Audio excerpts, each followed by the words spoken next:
나의 죄를 씻기는 예수의 피밖에 없네. 다시 성케 하기는 예수의 피밖에 없네.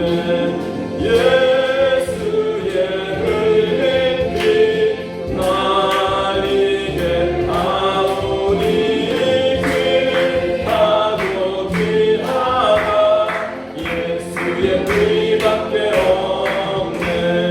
나를 정케 하기는 예수의 피밖에 없네. 사죄 받은 증거도 예수의 피밖에 없네. 예수의 흘린 피 나 이게 아무리 귀하고 귀하다. 예수의 피밖에 없네. 나의 죄 속하기는 예수의 피밖에 없네. 나는 공로 없으니 예수의 피밖에 없네. 예수의 흘린 피 날 이게 아우리 귀하고 귀하다. 예수의 피밖에 평안함과 평안함과 소망은 예수의 피밖에 없네. 나의 의를 덮은 예수의 피밖에 없네. 예수의 흘린 피 날 이게 아우리 귀하고 귀하다. 예수의 피밖에 없네. 영원토록 내 할만 예수의 피밖에 없네. 나의 잔비 제모든 예수의 피밖에 없네. 예수의 흘린 피 날 이게 아우리 귀하고 귀하다. 예수의 피밖에 없네. 아멘. 하나님의 말씀은 마가복음 16장 15절에서 16절 말씀입니다. 또 이르시되 너희는 온 천하에 다니며 만민에게 복음을 전파하라. 믿고 세례를 받는 사람은 구원을 얻을 것이요 믿지 않는 사람은 정죄를 받으리라. 아멘. 오늘 저는 본문에 있는 말씀을 통해서 복음이란 무엇인가 하는 제목으로 함께 은혜의 말씀을 나누겠습니다. 오늘 말씀에 보면 또 이르시되 너희는 온 천하에 다니며 만민에게 복음을 전파하라. 믿고 세례를 받는 사람은 구원을 얻을 것이요 믿지 않는 사람은 정죄를 받으리라고 했습니다. 마가는 그 복음을 설명하면서 이 복음이 무엇인지에 대해서 마가복음에 걸쳐서 몇 가지로 복음을 설명해주고 있습니다. 여러분, 복음이란 말은 문자적인 의미로는 기쁜 소식입니다. 좋은 소식. 그래서 영어로는 굿뉴스라고 합니다. 가스펠이라고 하기도 하고. 이 기쁜 소식, 좋은 소식. 여러분, 무엇이 기쁜 소식일까요? 여러분, 나에게 어떤 것이 좋은 소식일까요? 여러분, 예수 그리스도인 줄로 믿습니다. 특히 예수 그리스도의 죽음과 예수 그리스도의 부활을 사도들은 복음이라고 했습니다. 우리가 복음을 전할 때 입술로 예수님을 믿으세요 이렇게 말하는 것이 복음의 전부가 아님을 알 수 있습니다. 복음의 시작이라고 할 수 있겠죠. 여러분, 복음이라는 것은 왜 예수 그리스도가 죽으셨는지, 나의 죄를 위해 죽었다는 것을 내가 인식하고 인정하고 고백하고 그것들을 받아들이는 것이 복음입니다. 그리고 더 나아가 예수 그리스도의 부활이 나의 부활이 될 수 있는 것을 또한 내가 믿고 받아들이고 인정하는 것입니다. 이 복음이 내 삶 가운데 일어날 때에 내가 정말로 복음을 받은 사람입니다. 그래서 내가 복음을 들은 것과 복음을 내가 내 마음으로 받아들인 것과는 엄청난 차이가 있다는 것을 우리가 알 수 있습니다. 여러분, 내가 복음을 받았다면 내 인격이, 내 성품이, 나의 삶이 변화되는 줄로 믿습니다. 여러분, 그것이 나에게는 복음입니다. 하나님이 우리에게 전하시는 복음은, 정말 여러분과 제가 받기 원하는 복음은 우리 육을 위한 기쁨이 아닌 것을 알 수 있습니다. 이 기쁨, 이 좋은 소식은 나의 영을 위한 것인 줄로 믿습니다. 그래서 내가 복음을 전한다고 할 때 복음을 전하는 것은 어떤 육의 좋은 소식을 전하는 것이 아니라 영의 좋은 소식을 전하는 것입니다. 하나님은 영이십니다. 할렐루야. 그런데 이 영이신 하나님께서 그의 아들 예수 그리스도를 육신의 몸으로 이 땅에 보내셔서 우리를 구원하시는 그 계획을 가지고 계셨고, 그리고 나타내어 주셨습니다. 그래서 예수님이 이 땅에 오셨습니다. 그래서 그것이 나에게 복음입니다. 나는 내 죄로 인해서 죽을 수밖에 없는데, 지옥에 갈 수밖에 없는데, 그 나를 지옥에서 끄집어내어주는, 구원해주시는 것이 복음이라는 것입니다. 그래서 예수 그리스도가 나에게 복음인 것입니다.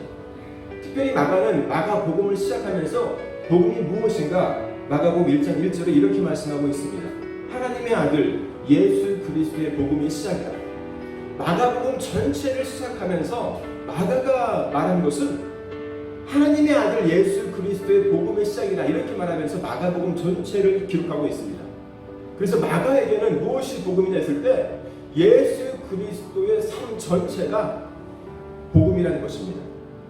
다른 말로 하면 예수 그리스도의 가르침과 그분이 우리 가운데 보여주신 모든 삶, 모든 이적과 그분의 행동, 그 모든 것들이 복음이라고 말씀하고 있습니다.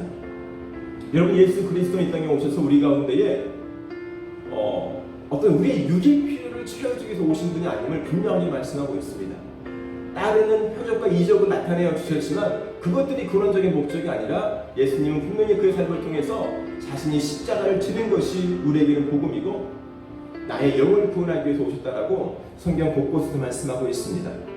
그래서 예수님의 삶은 이 땅의 필요를 채워주는 것이 아니었음을 분명히 보여주고 있습니다. 그런데 너무나 많은 그리스도인들이 이 땅을 살아가면서 예수님이 이 나의 육의 필요를 채워줘야만이 내가 복음을 받은 것처럼 오해하는 엉터리 신앙생활을 하는 사람들이 많다는 것입니다. 마가는 이 복음이라는 것은 예수 그리스도의 복음이라 하면서 잠시 후에 마가복음 1장 14절에서는 이렇게 말씀하고 있습니다. 요한이 잡힌 후 예수께서 갈릴리에 오셔서 하나님의 복음을 전파하여, 그런데 이 예수님께서는 하나님의 복음을 전파했다고 하면서 복음의 또 다른 것, 복음은 하나님의 복음이라고 말씀하고 있습니다. 저는 예수님의 복음이, 예수 그리스도의 복음은 예수님의 가르침과 예수님의 삶이라고 했습니다. 여러분, 그렇다면 하나님의 복음은 무엇일까요? 마가는 바로 그 뒷절에 이어서 이렇게 말씀하고 있습니다. 이르시되 때가 찼고 하나님의 나라가 가까웠으니 회개하고 복음을 믿으라는 것이다. 하나님의 복음은, 마가가 말하는 것은요, 내가 회개하고 천국에 들어가는 것이 하나님의 복음이라고 말씀하고 있습니다.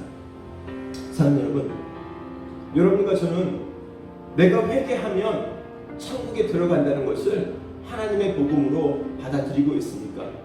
정말 이 복음을 믿고 있습니까? 할렐루야. 정말 여러분과 제가 우리의 가슴 가운데 하나님의 복음이 무엇인지를 분명히 알아야 합니다. 성경은 분명히 말을 하기를 내가 천국 가는 유일한 길은 회개밖에 없다라고 말씀하고 있습니다. 여러분, 내가 회개하기 위해서는요, 먼저 내가 죄인임을 알아야 합니다. 내가 죄인임을 모른다면 내가 회개할 수가 없겠죠. 내 죄를 알고 내가 어떤 죄를 지었는지를 알고 그것들을 회개하는 자, 예수의 피로 씻어내는 자, 그 십자가의 공로를 의지하는 자가 천국에 갈 수 있다라고, 그리고 이것이 기쁜 소식이라고, 복음이라고 마가는 말씀하고 있습니다. 정말 내가 복음을 정말로 믿고 있는지, 정말 내가 예수 그리스도를 믿고 있는지, 우리가 밥을 먹지 않고는 살 수가 없습니다. 이 땅에 필요한 것들이 없으면 살 수가 없다라고 우리는 고백을 하고, 그리고 화를 내고 짜증을 내기도 합니다. 우리가 왜 짜증을 많이 내죠? 우리는 돈이 없으면 짜증을 많이 냅니다. 또 우리 왜 짜증을 내죠? 내 마음에 들지 않으면 우리는 짜증을 냅니다. 내가 원하는 것이 있는데 그것이 이루어지지 않으면 화를 내기도 하고 심통을 부리기도 하고 감정이 상하기도 합니다. 그런데 여러분과 제가 예수님이 없으면, 예수가 안 계시면 그런 감정들이 나오십니까? 예수가 없는 것 때문에, 내 속에 예수 그리스도가 없는 것 때문에 내가 화가 나고 내가 분이 나고 내가 짜증이 나는 그런 일들이 있으십니까? 아니면 예수는 내 속에 없는데도 여전히 나는 기쁘고 즐겁고 그러한 삶을 내가 살고 있지는 않습니까? 우리는 입술로는 예라고 믿는다고 아멘이라고 고백하지만 내 삶의 고백이 쉽지 않은 걸 우리는 발견할 수 있습니다. 예수 그리스도는 내 육이 아닌 나의 영을 구원하기 위해서 이 땅에 오셨습니다. 우리가 복음은 예수님의 죽음과 부활이라고 했습니다. 그래서 복음은 나를 구원하시기 위하여 주님이 나를 위해 죽으신 일과 천국을 알려주는 것이 복음입니다. 혹시 내가 다른 복음을 받고 믿고 있지는 않습니까? 여러분, 사단의 복음이 있습니다. 여러분, 사단의 복음은 무엇일까요? 우리는 예수 그리스도의 복음, 하나님의 복음을 많이 들어 알고 있지만 많은 사람들이 이 하나님의 복음에서, 이 예수님의 복음에서 살짝 분들된 이 사단의 복음을 진짜 복음처럼 받아들이는 사람들이 얼마나 많은지 알지 못합니다. 마태복음 4장 3절에 보면 시험하는 자가 예수께 나와서 이르되 내가 만일 하나님의 아들이여든 명하여 이 돌들로 떡덩이가 되게 하라. 예수님이 광야에 40일을 금식하신 후 이 사단이 예수님께 와서 예수님을 시험하는데 어떻게 시험하는지 아십니까? 내가 하나님의 아들이여든 명하여 이 돌들로 떡덩이가 되게 하라. 지금 네가 40일을 굶주려서 금식하여서 배가 고프니 이 돌덩이로 떡을 만들어서 너의 육을 채우라고 합니다. 너무나 많은 그리스도인들이 이 나의 육의 필요를 채우는 것, 지금 내가 배고프니까 내게 음식, 아니면 내가 어떤 것이 부족하니까 그것들을 채워주는 것, 내가 어떤 직장을 갖는 것, 아니면 직장에 승진하는 것, 이런 나의 육의 필요들이 채워지는 것을 복음으로 알고 그 육의 필요가 채워졌을 때 아멘하고 그 삶을 살아가면서도 내가 여전히 하나님을 믿는다고 착각하고 있다는 사실입니다. 사단은 우리 가운데 내 육의 필요를 채워주면서 이것이 하나님을 믿는 방법이라고 말을 합니다. 사단은 예수님을 유혹하면서 이것이 하나님을 대적하는 것이라 말씀하지 않습니다. 내가 하나님의 아들이여든 이것을 행하라고 합니다. 지금 정말 내가 그리스도인이라면 마땅히 이러한 삶을 살아야 된다고 말하고 있는 거예요. 성전 꼭대기에 세워놓고 뛰어내려, 그러면 천사들이 너를 베풀어 줄 거야, 이렇게 말을 합니다. 네가 내 앞에 절하면 이 모든 것들을, 천하를 너에게 줄 것이라고 말을 합니다. 너무나 많은 그리스도인들이 이 온 천하를 받는 것이,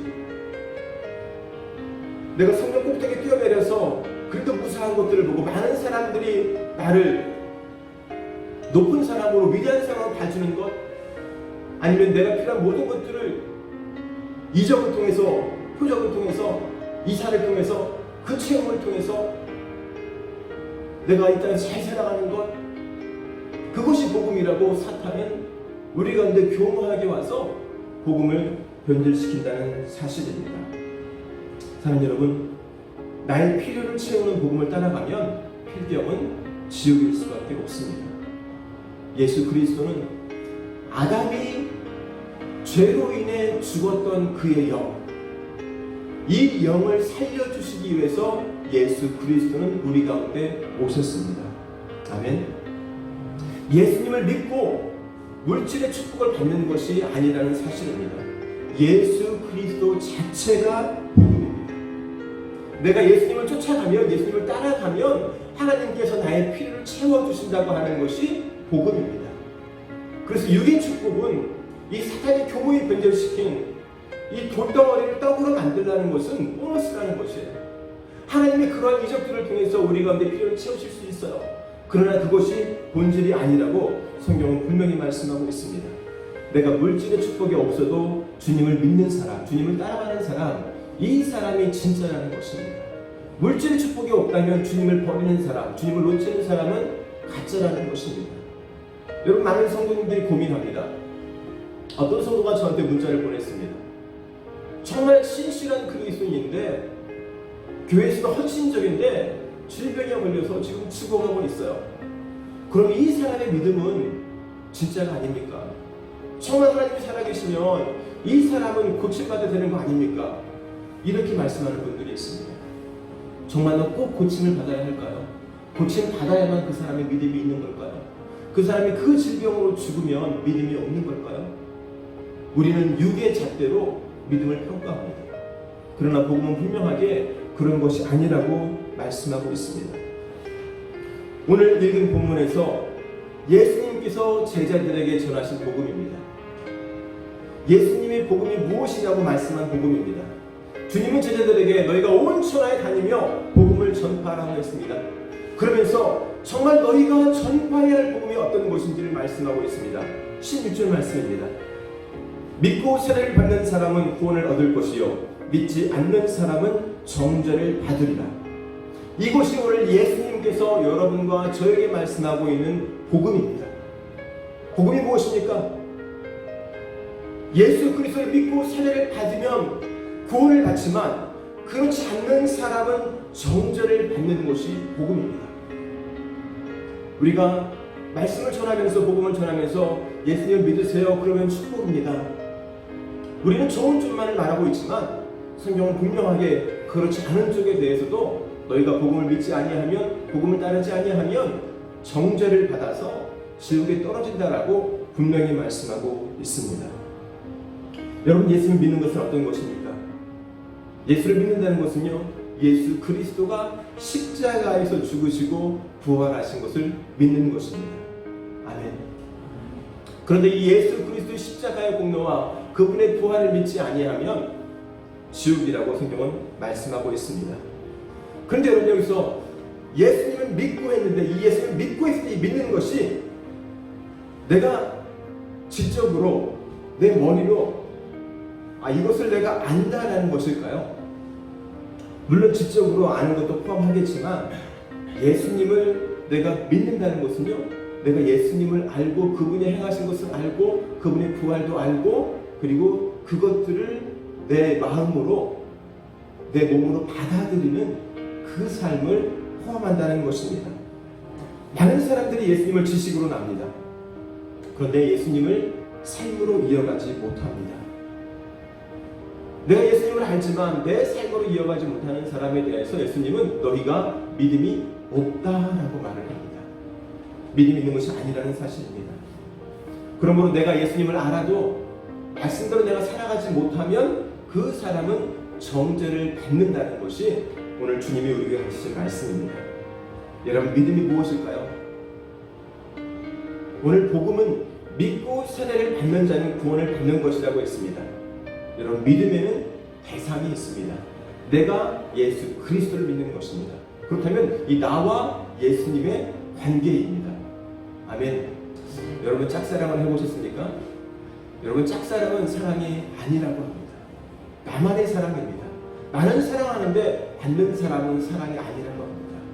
그런데 정말 믿음에서도 이 짝믿음을 가지고 믿음이라는 사람들이 많이 있습니다. 나는 예수 그리스도를 믿는다고 하는데 나는 예수님을 따른다고 하는데 예수님은 나는 너희를 모른다고 하는 사람들이 많다는 것입니다. 정말 나의 믿음에 대해서 하나님이 예수님이 그 믿음을 인정해 주고 있습니까? 나만의 일방적인 것은 아닙니까? 주님이 나를 믿어야 주님이 나의 믿음을 믿어야 되는 줄로 믿습니다.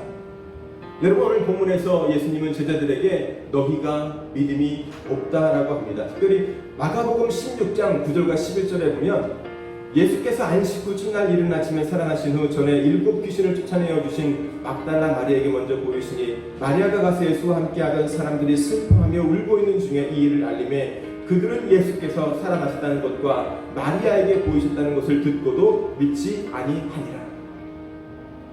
예수님이 부활하신 후에 이 막달라 마리아가 주님의 부활을 체험하고 목격하고 제자들에 달려가서 주님이 부활하셨다고 합니다.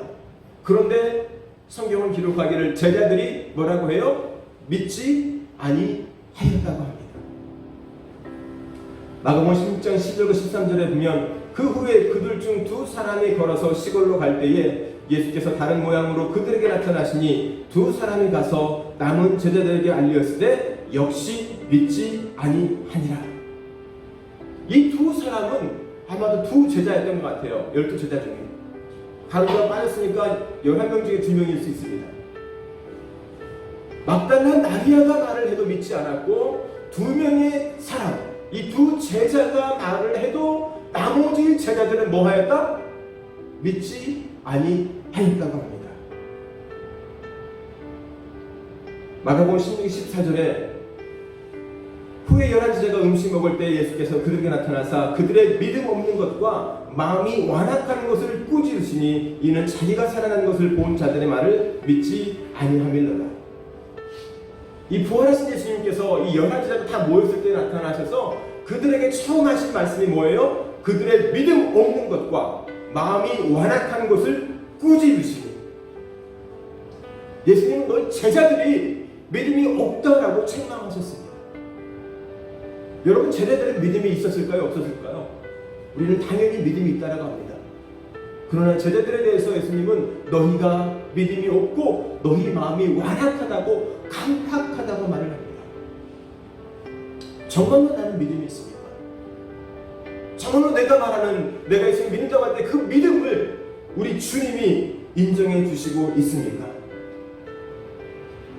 사랑하는 여러분, 이 제자들은요 예수님이 십자가에 달려서 죽으신 것을 보고 슬퍼하며 눈물을 흘렸던 제자들이라고 합니다. 그런데 성경을 보면 더 놀라운 사실은요, 주님이 자신의 죽음과 자신의 부활에 대해서 3번이나 명백하게 내가 죽을 것이고 그리고 내가 부활할 것이라고 말씀을 했다는 것입니다. 그럼에도 불구하고 그 예언의 말씀과 더불어서 이 세 사람이나 보았다고 말을 해도 제자들은 믿지 않았습니다. 마가복음 8장 31절에 보면 인자가 많은 고난을 받고 장로들과 대제사장들과 서기관들에게 버림받아 죽임을 당하고 사흘 만에 살아나야 할 것을 비로소 그들에게 가르치시니. 예수님은 어느 날 제자들에게 물었습니다. 너희는 나를 누구라고 하느냐? 많은 사람들은 나를 엘리야라고 하고 선지자라고 하는데 너희는 나를 누구라 하느냐 물었습니다. 이제 사도 베드로가 고백합니다. 주님은 그리스도이십니다. 이 고백을 했을 때 예수님께서 이 일들을 말씀해 주셨습니다. 내가 죽임을 당하고 사흘 후에 다시 살아나리라. 그런데 이 말씀을 들은 베드로는 어떻게 말을 합니까? 주여 그리 마옵소서, 이 일이 결코 죽게 미치지 아니하리이다. 주님은 죽으시면 안 된다라고 말을 합니다. 그러나 주님의 부활에 대해서 분명하게 들었습니다. 마가복음 9장 31절에 보면 두 번째로 이는 제자들을 가르치시며 또 인자가 사람들의 손에 넘겨져 죽임을 당하고 죽은 지 3일 만에 살아나리라는 것을 말씀하셨기 때문이구나. 이 말씀은 불과 물에 자주 넘어졌던 이 귀신 들린 아이를 고쳐주신 후에 갈릴리를 지나면서 주님이 제자들에게 하신 말씀입니다. 그런데 이 말씀을 하신 다음에 제자들이 깨닫지 못하고 묻기도 두려워했고 마태복음에서는 제자들이 매우 근심하였다고 합니다. 주님이 죽으신데.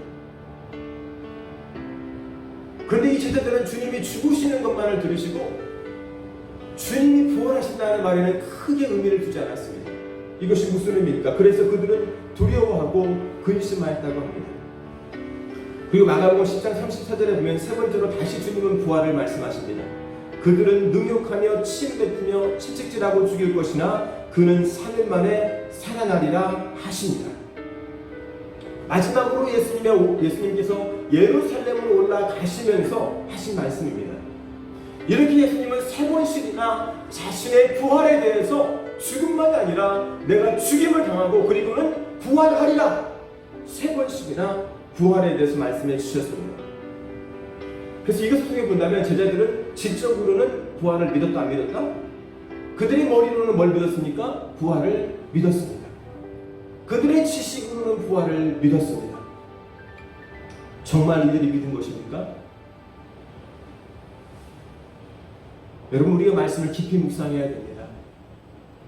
예수님은 그들의 믿음이 없었다라고 합니다. 제자들은 예수님 말씀을 3번씩이나 직접 들었지만 주님의 부활에 대해서, 주님의 죽음에 대해서 지식으로 머리로 알고 있었지만 정말 그들의 가슴으로는 믿지 못했음을 알 수 있습니다. 그래서 주님께서는 부활하신 후에 그들의 모임에 나타나셔서 너희가 믿음이 없다고, 너희의 마음이 완악하다고 꾸짖은 것을 알 수 있습니다. 나의 믿음은 어떠합니까?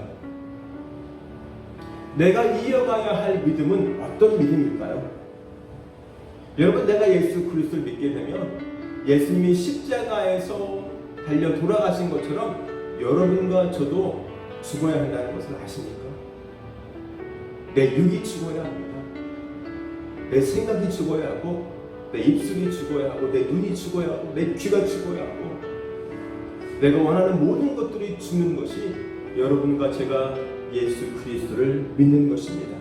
내 성격이, 내 완악한 마음이, 남을 판단하고 미워하고 시기하는 것들이 죽어야 합니다.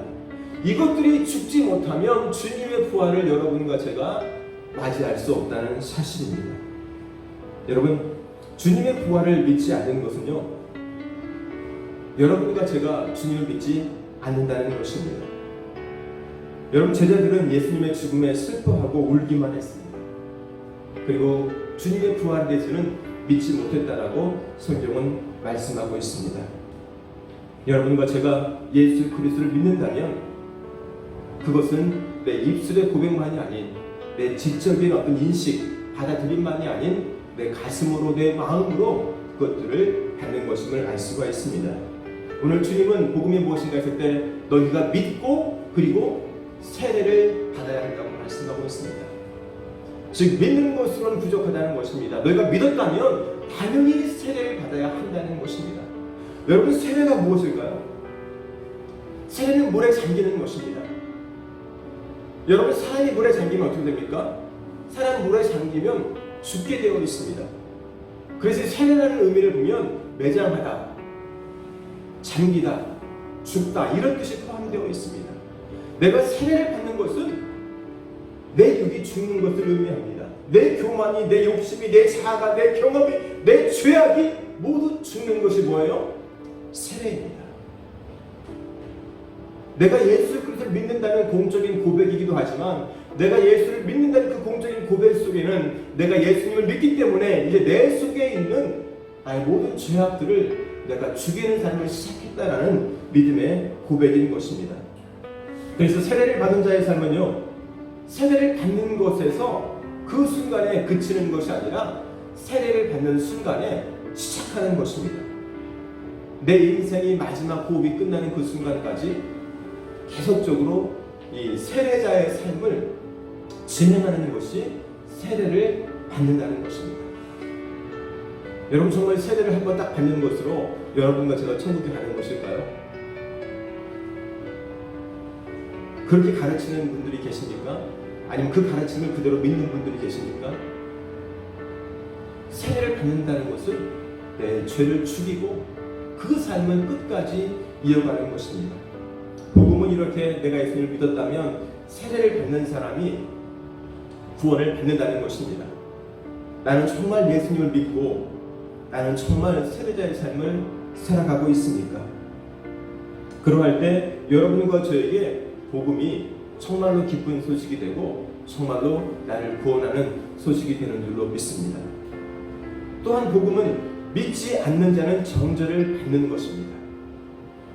여러분, 내가 믿지 않으면 죄사함을 받지 못한다고 성경은 분명히 말씀하고 있습니다. 제자들은 이때 믿음이 있었습니까? 불행하게도 제자들은 이때 믿음이 없었습니다. 예수님의 가르침을 믿지 못하고 부활하신 주님을 본 마리아와 두 제자의 이야기도 믿지 못하는 그러한 완악한 마음을 가진 것들이 제자였습니다. 이 제자들에게 오늘 예수님께서는 믿고 세례를 받는 사람이 구원을 받고 믿지 않는 자는 정죄를 받는다고 말씀하시는 것입니다. 그렇다면 예수님은 제자들에게 너희가 정말로 믿는 자가 되라고, 너희가 정말로 세례받는 자가 되라고 말씀하신 것이 아닐까요? 다른 말로 본다면 믿음이 없는 제자들이 회개하지 않았다면, 회개하지 못했다면 그들이 정죄를 받을 것이라고 말씀하고 있다는 사실입니다. 내가 복음을 들었지만, 내가 복음을 정말 알고 믿고 있지만 내가 삶으로 내가 이어가지 못하면 내 마지막은 정죄를 받아 지옥에 이를 수 있다는 것을 여러분과 제가 알고 믿음의 삶을 살았으면 좋겠습니다. 그리고 마가는 내가 믿음의 삶을 살아간다면 마가는 표적에 따른다고 이어서 말씀하고 있습니다. 마가복음 16장 16절에서 17절에 보면 믿는 자들에게는 이런 표적이 따르리니 곧 그들이 내 이름으로 내 귀신을 쫓아내며 새 방언을 말하며 뱀을 집어 올리며 무슨 독을 마실지라도 해를 받지 아니하며 병든 사람에게 손을 얹은즉 나으리라 하시더라. 예수님을 믿으면 이런 표적들이 따른다고 합니다. 귀신을 쫓아내고 방언을 말하고 뱀을 집어 올려서 뱀이 나를 물어도 독을 마실지라도 해를 받지 않는 병든 사람의 손을 얹기만 하면 낫는 이 삶이 우리 가운데 임한다고 합니다. 여러분, 너무나 놀라운 말씀인데 어떻게 우리가 이 말씀을 우리의 삶 가운데 적용할 수 있을까요? 만약에 나에게 이런 표적이 일어나지 않는다면 나는 복음을 믿고 따르는 자가 아닐까요? 여러분 어떻게 생각하세요? 오늘 성경은 분명하게 복음을 믿고 따르는 자들에게는 이런 표적이 따른다고 했는데 만약에 내 속에 이런 표적이 없다면 나는 믿음이 없는 것일까요? 우리가 어떻게 나에게 나타나는 이 표적과 이사를 해석해야 할까요? 정말 이렇게 표적과 이사가 따르는 사람들이 그리스도인들이 얼마나 될까요? 현실적으로 본다면 우리는 우리의 주위의 분들을 통해서 이런 분들이 너무너무 적다는 것을 알 수 있습니다. 저도 목회자로 선교사로 삶을 살아가면서 어떤 환자가 나았다는 간증을 저의 기도를 통해서 듣기도 했습니다. 그런데 불행하게도 그 비율이 10%가 채 안 되는 것 같아요. 10명을 기도하면 1명 정도가 낫습니다. 그럼 저에게는 표적이 나타나지 않는 것일까요? 여러분들은 여러분이 기도하면 표적이 나타납니까?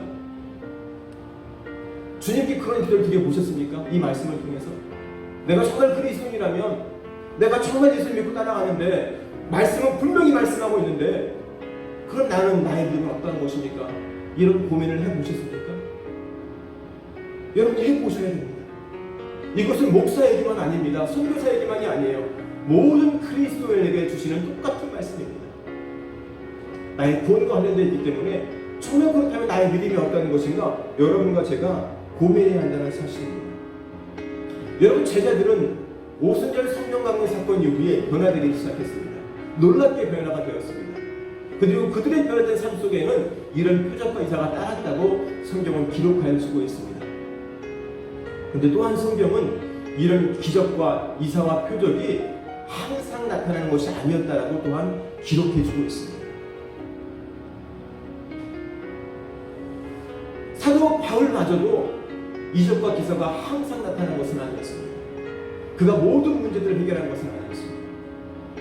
그는 죽을 뻔한 만큼 맞은 매들을 여러 번 맞았다고 말을 합니다.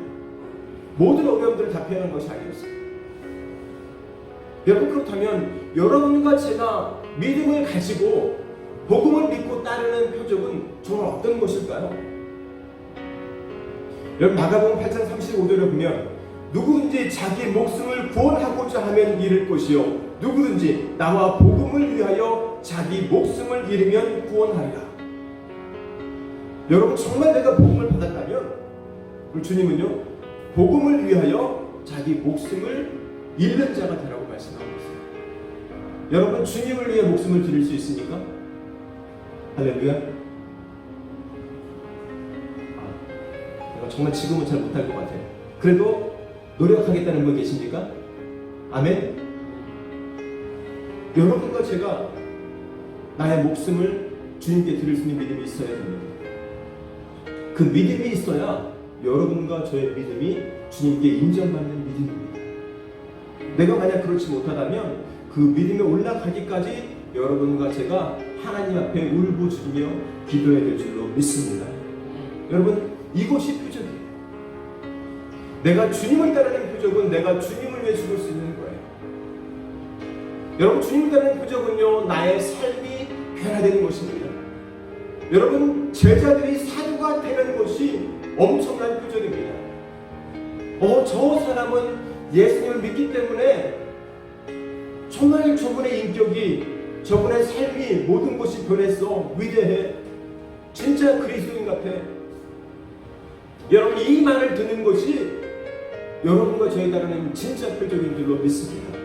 우리가 예수를 믿는 삶을 살아갈 때에 이상한 표적이 우리 가운데 나타날 수 있습니다. 그러나 진짜 표적은 여러분과 저의 인격이 예수님을 닮아가는 것입니다. 내 입술이, 내 생각이, 내 말이 예수님을 닮아가서 다른 사람들이 나를 보면서 그리스도의 향기를 만드는 것이 진짜 여러분과 저의 표적인 줄로 믿습니다. 여러분, 복음을 전하는 것은 내가 예수를 믿으세요 라고만 전하는 것이 아닙니다. 주님은 말씀으로도 가르치시며 복음을 전했지만 그분의 삶을 통해서 복음을 나누었던 것을 보게 됩니다. 여러분과 저도 정말 내가 복음을 받았다면, 복음을 믿는다면 내가 믿고 세례를 받는 자의 삶을 나의 삶 가운데서 나타내는 것이 진짜 복음을 받은 자의 삶이라는 것을 아셨으면 좋겠습니다. 그래서 정말 나의 삶으로 복음을 이루어가는 저와 여러분이 되시기를 주의 이름으로 축원합니다. 기도하겠습니다. 살아계신 하나님 아버지, 오늘도 말씀을 통해서 복음이 무엇인지 알게 하시니 감사합니다.